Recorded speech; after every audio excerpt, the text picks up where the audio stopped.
You too could do designs like this. I will show you in this video where to start the hair designs, where to take your hair designs, how to turn shapes into objects, how and where to blend the designs to add contrast, not just within the design but around the design, how to get crispy edge ups and straight lines with that straight blade razor, enhancing the design to add even more contrast, and I'm gonna even show you guys what to do if you make a mistake.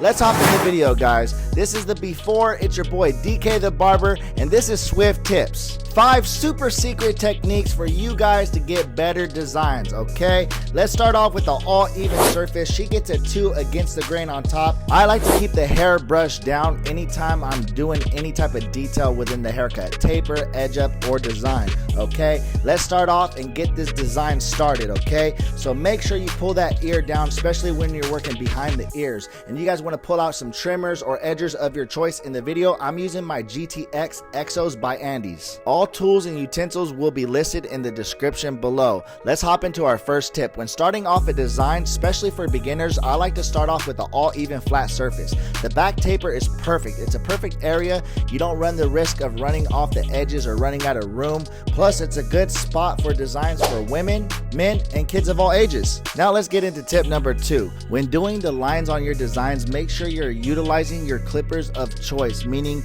you can see in the video that I'm constantly rotating my clippers using each side of the blade. Sometimes I'll even turn my clippers around to use them almost as if they're a pencil. You want to utilize your clippers, guys. When I'm doing a curvature line, I'm actually using the corner of the blade. When I'm doing a straight line, I'm using the whole blade itself, since the blade itself is straight. It's already coming out great, and that's just the lines. Wait till we add some blending, which actually brings me into my third tip. Blending and or fading your designs. Right now we're concentrating around the design so we can bring out these leaves and add even more contrast, okay? Blending enhances the design so much, guys. It literally adds so much contrast and makes the design look so much better. What I like to do sometimes, I imagine what the haircut itself would look like without the design, and then I do that haircut just around the design. But let's take it a step even further and blend to the left. See how she has a low taper on the side?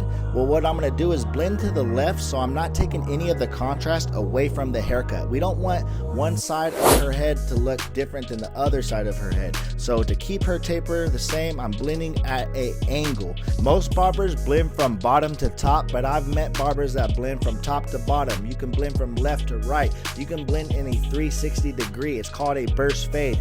There's many ways you can fade, but be creative and make sure you're standing out from the rest, okay?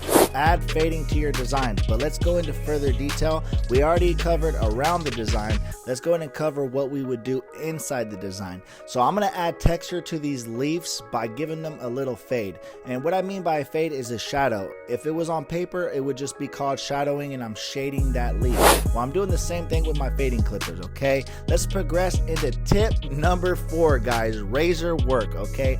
By properly learning how to use a straight blade razor, you can not just take your designs but every haircut to new heights. You're gonna overall better your barbering arsenal. I use the straight blade razor not just on my designs to get thicker and better detail on my designs, but on every haircut, okay? Before we jump into the enhancement, which is the 5th and final tip, I want to make sure I cover some things as far as the straight blade razor goes. I want you guys to make sure you're stretching the skin with the opposite hand of the razor. This adds tension to the skin and reduces the chances of nicks or cuts. I would like to quickly note, if you don't have shaving gel, do not use shaving cream unless you're going to water it down.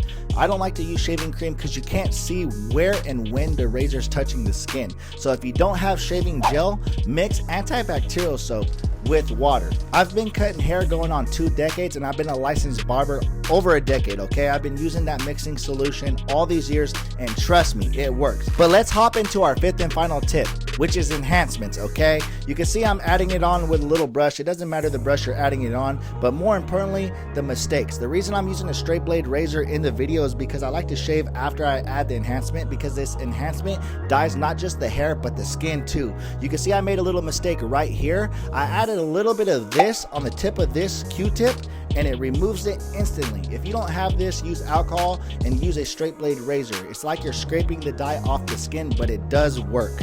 Now there's a whole bunch of different brands you can use when it comes to hair enhancements. The hair enhancement I'm using in the video is actually called Beijing. This is a semi-permanent hair dye. I've been rocking with this brand for years. I do dibble and dabble from time to time with different brands, but I do notice the more you use a certain brand or product, the better you get at using that product. Just become familiar with what you're using, whether it's clippers or a brand or a temporary hair dye. Okay, you guys got this. Read the directions, follow them, you guys got it. It's your boy, BK, the Barber. Like, share, subscribe if you haven't already. Much love, gotta go. Later.